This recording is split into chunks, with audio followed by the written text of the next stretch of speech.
Welcome, Scorpio. This is Regina from Pacific Tarot, getting ready to read your new moon, Leo, and total solar eclipse reading of the 8th of August, which might most likely was probably yesterday when you're receiving this message. So let's get started with the Crystal Spirit Oracle that I pulled for you. Amber, number 3 is the number of the Empress, the beautiful Empress who not only makes things work, is productive, is in sync with the natural world, but receives all of the love that she puts out into the world. And this is irrespective of gender. I'm using the language of the card illustration, but this is all of us have the divine feminine within, so we are all deserving of receiving the love that we're worthy of. And so I'm going to read from the guidebook because this is quite extensive. The families we come into as infants and the ones we grow up in offer us experiences that yield gifts. Our current families do this too. Amber Spirit is here with a message to reconnect with the wounded story you still recount. One that is the legacy of your family. You can heal the story and instead tell one from the perspective of love.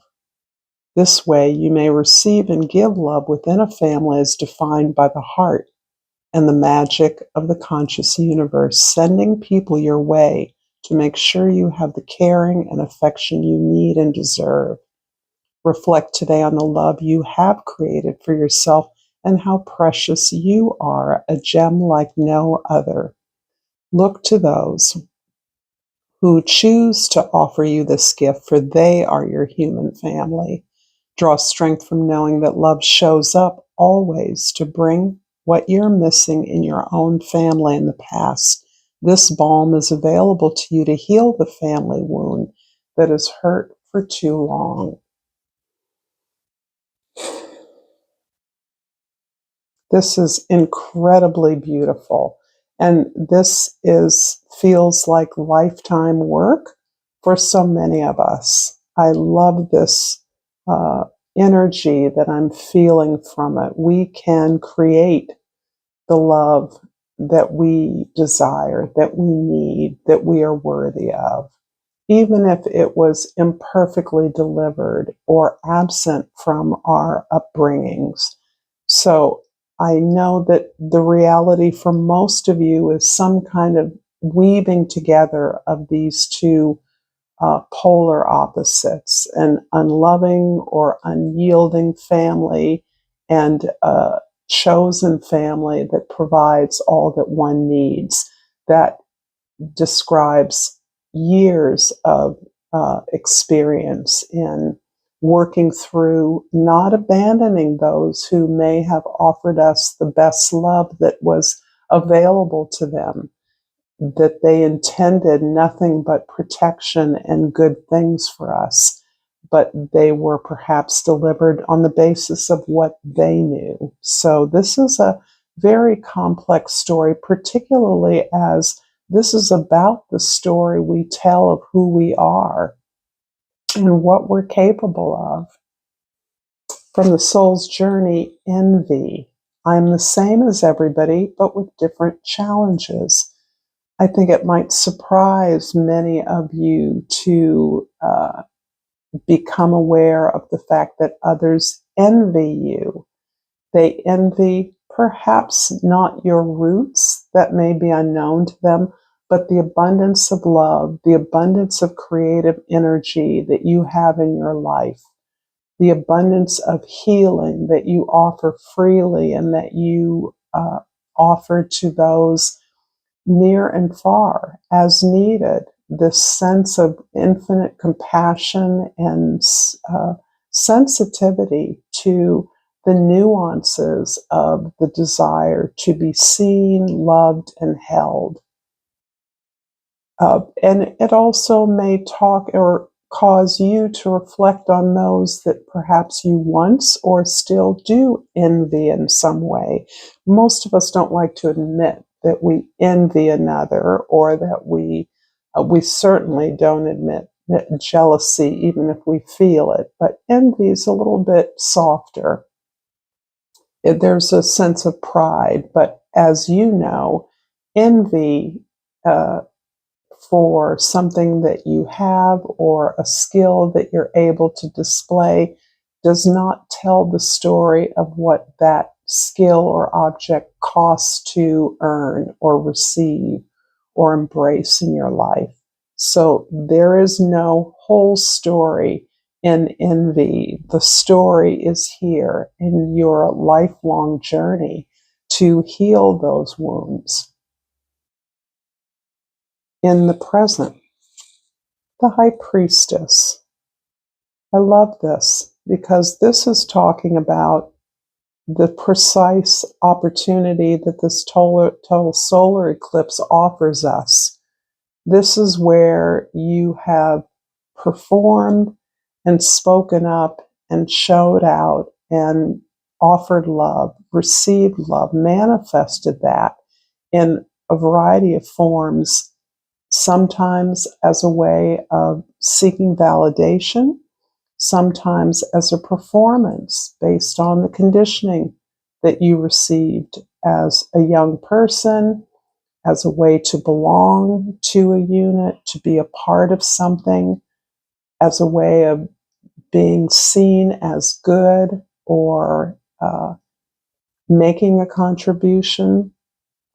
This is a kind of opportunity that you recognize in being silent, being still. The High Priestess has accumulated that wisdom through reflection over a lifetime of experiences, including perhaps other lifetimes.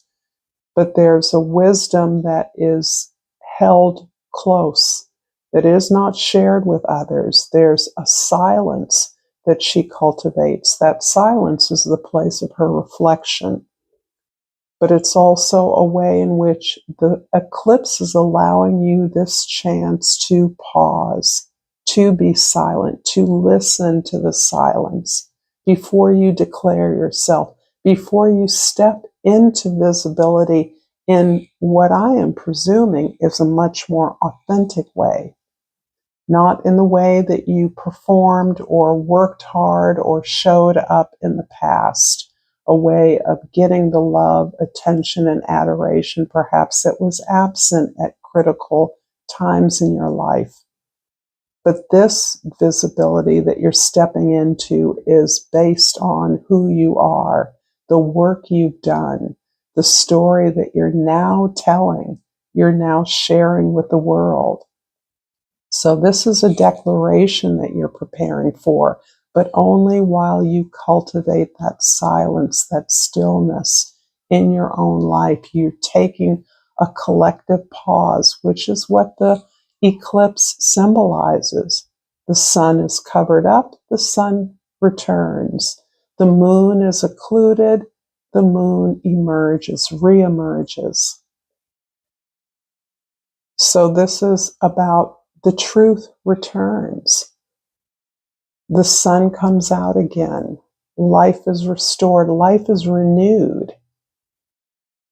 But this is based again on that moment of shadow that symbolizes lifetime of work to understand what you've learned, what you've gained.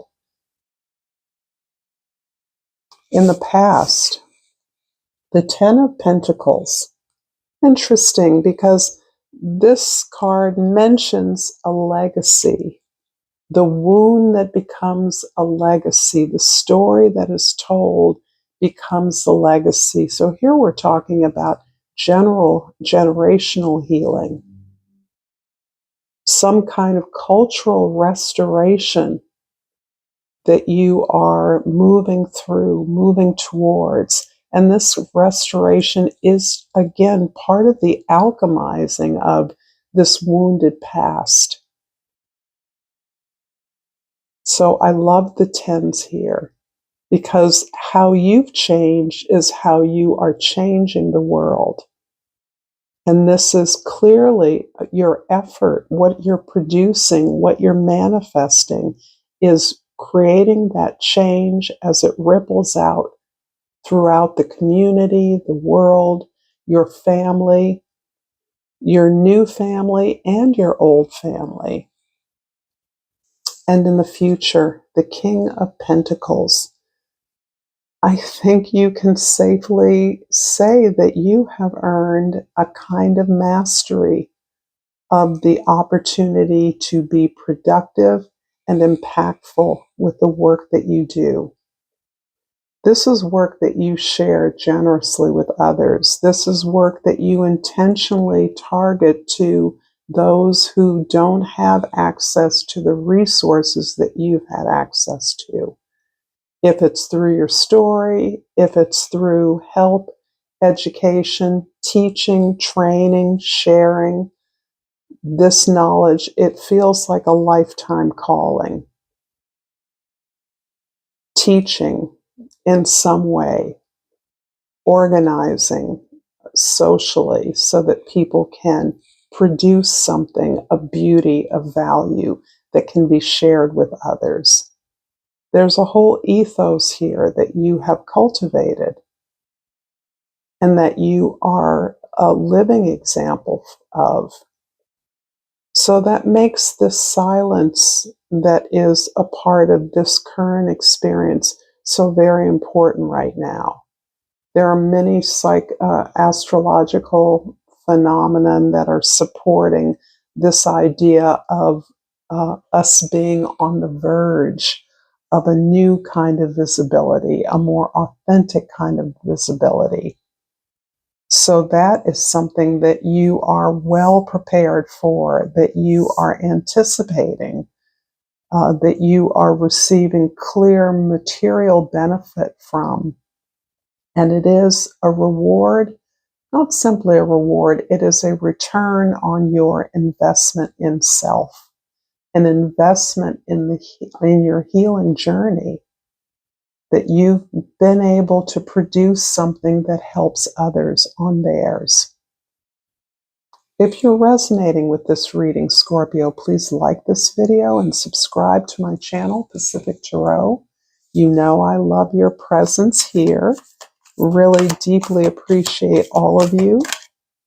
And I pulled the Two of Air to clarify the Ten of Pentacles in the past and the Three of Fire for the High Priestess.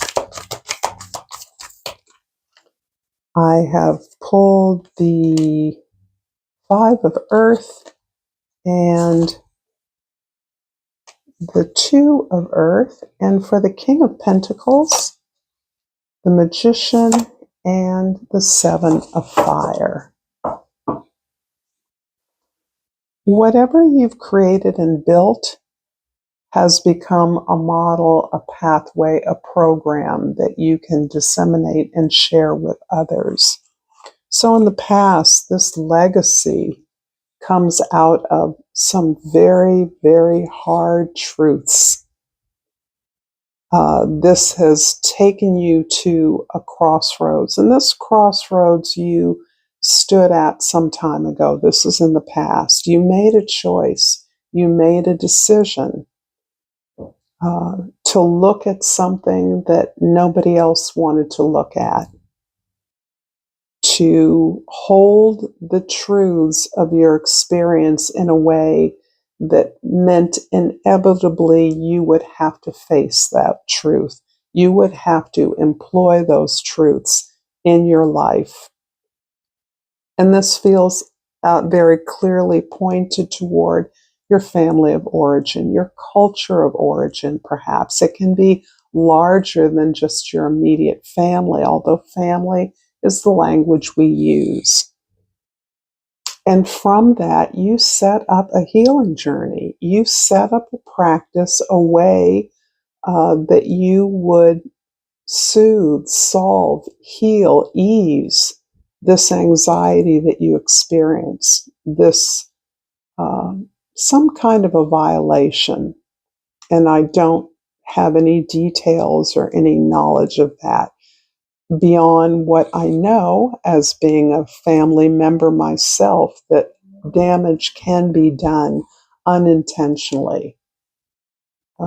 Severe damage, particularly from a generation of parents that were very young. It was a norm that young people, teenagers, and people in their early 20s were marrying and having children at another juncture in our social history in this country.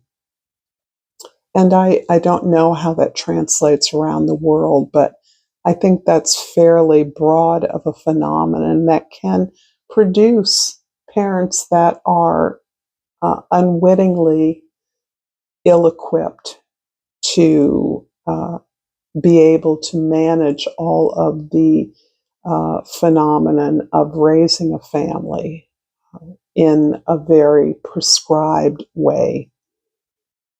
But I do see you responding to that by setting up a life practice, a creative practice for many of you that was collaborative, in which you made it your business to study, to inform, to teach, to train others in a variety of skills or knowledge bases that you believed would offer solutions to similar problems. It was a way of sublimating, I would say, some of the pain that you had endured. And by sublimating, I mean that as in the way that a creative process is often a sublimation of pain, and in a not in a stereotypical way, but in a way that is familiar to many of us. And the High Priestess is clarified by the 5 of Earth and the 2 of Earth. So this is about changing your material circumstances. Moving away from, it feels like early in your life, you moved away from whatever the chosen path was for you. You tried it out, it didn't work, and you recognized that there was another plan or proposal that was essential to a way that you're orienting your ability to accumulate wisdom, to share knowledge with others, to open up doors for others. This is feeling very much like the opportunity of a gatekeeper. So you put yourself in a position to have access to others who were interested in exploring possibilities rather than in some kind of allegiance to the status quo. And in that way, you devised a program or a practice of your own that helped you meditate on the options that were available to you, the ways in which you could sustain a comfortable lifestyle and be moving forward in an area that was not considered very sustainable. So you can perhaps have started on a traditional academic path and have veered off from that in some form or fashion. That is one example. Many of you went some very traditional route or tried to go a traditional route and found that you had to develop either a practice that helped you sustain this or that created a way out, a different way, a way that was more fitted towards to who you are, what your actual skills and gifts are, opportunities for expanding and growing that rather than limiting that, staying inside the lines, staying in a particular lane that was vetted, tried and true. And in the future, the King of Pentacles, that master of craft, that generous spirit that is wanting to show others how to do what you have done, modeling that process. The Magician, Seven of Fire. You know, you've had to keep your process very private. So the High Priestess is coming up for me again. Your way of recombining your resources, your skills, your talents, your intentions, and making them available to others, presenting them actively, using words, using language, writing, creating documents, recording something is something that you had to defend very carefully, that you still have to defend. In fact, the more you've manifested this new story of your life, the more you have to protect it. And it's amazing because it is serving you, this presentation, this written record, this document, this story that you're telling is providing you, is an investment for you that is paying off. But to continue to sustain this practice, because for some of you, I feel like it is just getting going now. This particular, you've been working on this for a long time in various ways, but now you're in a position to kind of own the means of your production. Doesn't mean that you're working by yourself. No way. You're working with other people. But in doing so, you really are conscious about keeping yourself focused, not allowing yourself to be distracted by others' edits, critiques, suggestions. You're open to those, but you're holding on to what you know is true for you, the wisdom that you uniquely are sharing, the impact that is incredibly broad around the story that you are retelling, not just on your family, new and old, but on cultural ways, your culture, other cultures. There's an impact that your words are carrying that you know you must defend, because in order for it to be authentic, in order for it to have the impact that you know it can have, it has to be authentic. You haven't worked this long to be groomed. And that's what seems to be the possibility with all of this profit available from the result of what you do. You are very careful to not allow yourself to be shaped or groomed in a way that is not in alignment with your own wisdom and experience. So you protect your practice, you protect your craft in a very clear way. And that may be some of the source of envy that you experience. Others wondering, how does she do that? How does he do that? How does he keep himself so clearly in that space of silence, sacred space, where you listen to yourself, not to all the advisors and handlers, not to all the supporters and assistants that are part of